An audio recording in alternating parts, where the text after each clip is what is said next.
शुरू करते हैं दोस्तों आज की अमेजिंग न्यूज सीरीज। लेकिन पहले नजर डाल लेते हैं आज की कमाल की हाइलाइट्स पर।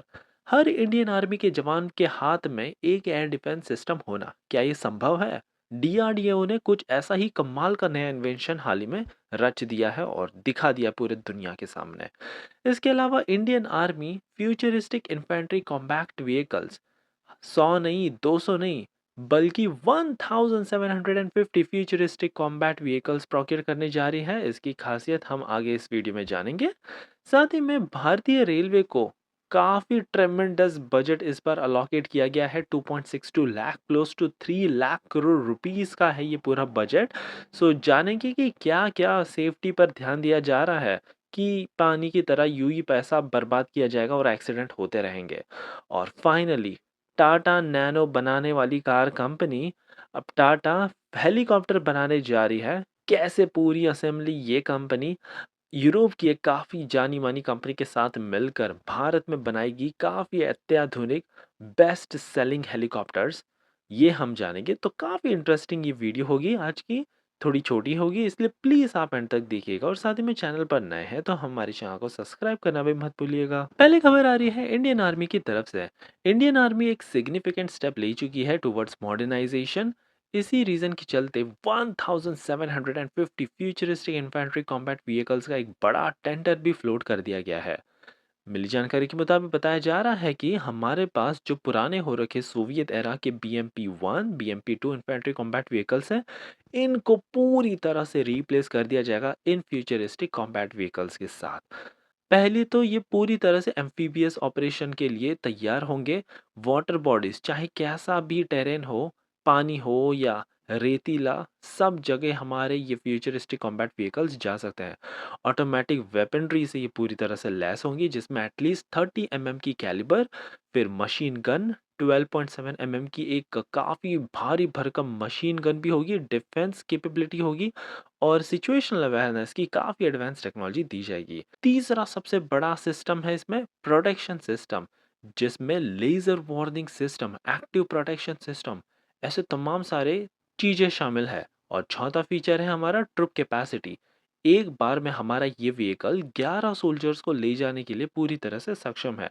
तो वाकई में ये पूरी तरह से गेम चेंजर हो जाएगा एक बार भारतीय आर्मी में आ जाए तो। अगली खबर आ रही है डीआरडीओ की तरफ से। डीआरडीओ ने हाल ही में ये पैटेंट इस तरह का कुछ फाइल किया है जो कि विशो रैट्स मैन पैड्स हैं। बेसिकली भारतीय आर्मी के हर एक जवान के हाथ में इस तरह का एयर डिफेंस सिस्टम होगा। जिस तरह से आप देखते हो रशिया का S-400 जो कि बहुत ही भारी भरकम है और इस उसका पर्पस थोड़ा अलग है, लेकिन हमारे हर एक इंडियन आर्मी के जवान में ऐसा एयर डिफेंस सिस्टम होना काफ़ी काबिलियत तारीफ है। और इसकी खास बात भी मैं आपको बताऊंगा। सबसे पहले तो ये सरफेस टू एयर मिसाइल है विशो रैट्स, जिसको डीआरडीओ और इंडियन लैब्स ने मिलकर तैयार किया है। साथ ही में इंडस्ट्री पार्टनर्स भी साथ में मिलकर आए थे इसको बनाने के लिए। 20 केजी का ही है ये पूरा जो भी आप देख रहे हो, 1.4 मीटर लॉन्ग है। तो पूरी तरह से सूटेबल है, चाहे कौन से भी टेरेन में जाने के लिए ये तैयार है, चाइना बॉर्डर में, हिमालयन में या फिर रेगिस्तानी इलाकों में। हमारी तीसरी खबर आ रही है इंडियन रेलवेज की तरफ से। 2.62 लाख करोड़ रुपीस का एक बहुत बड़ा बजट अलॉकेट किया गया है इस बार। 1.08 लाख करोड़। अब सबसे पहले सेफ्टी और मेंटेनेंस पर ध्यान दिया जाएगा क्योंकि पास्ट में इतने ज़्यादा एक्सीडेंट हो चुके हैं, कुछ कुछ ऐसे इतने दर्दनाक एक्सीडेंट हुए कि रेलवे के इतिहास में कभी हुए ही नहीं। तो अब लग रहा है कि रेलवे ने इसको फाइनली सीरियसली ले लिया है थोड़ा। स्पेशली नॉर्थ, नॉर्थ ईस्ट और नॉर्थ सेंट्रल रेलवे जोन में खासा ध्यान दिया जाएगा सेफ्टी के मामले में। इसके अलावा 34,600 करोड़ रुपीस की नई नई लाइंस बिछाई जाएंगी। 4,700 करोड़ रुपीस खर्चे जाएंगे उन कामों में जहां पर हमें मीटर गेज से ब्रॉड गेज कन्वर्ट करना है। 8,900 करोड़ रुपीस की लागत से पूरा ट्रैफिक फैसिलिटी को स्ट्रेंथनिंग किया जाएगा, रीमॉडलिंग किया जाएगा।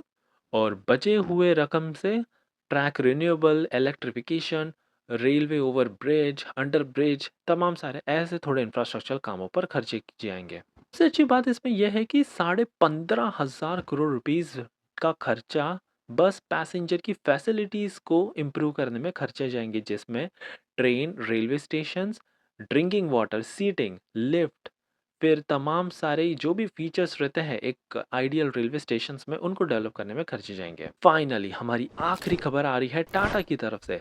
टाटा अब पूरी तरह से कोलैबोरेशन कर चुका है यूरोप की जानी मानी कंपनी एयरबस के साथ।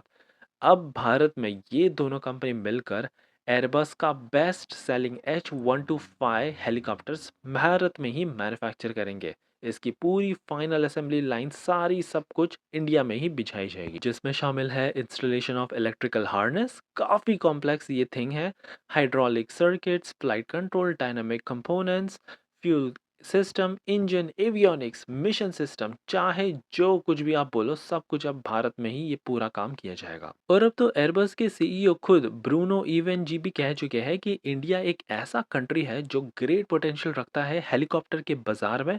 और अब कोई दूसरा बेहतर तरीका नहीं था इस डील के साथ made in India H125 helicopters Bharat में बनाने का। और हमने इस प्रॉमिसिंग मार्केट को अनलॉक कर लिया है। ये कंपनी का ही नहीं बल्कि वर्ल्ड का best selling single engine helicopter कहलाता है अपनी कैटेगरी का। और इसी तरह का हाई परफॉर्मिंग वर्सटाइल जो कि वर्ल्ड का बेस्ट सेलिंग है, अब ये तैयार होंगे भारत में और पूरे यूरोप में, दुनिया भर में, अमेरिका, ब्राज़ील, मिडल ईस्ट, यहाँ सारे कस्टमर्स को बेचे जाएंगे। So this is and for this video and thanks for watching.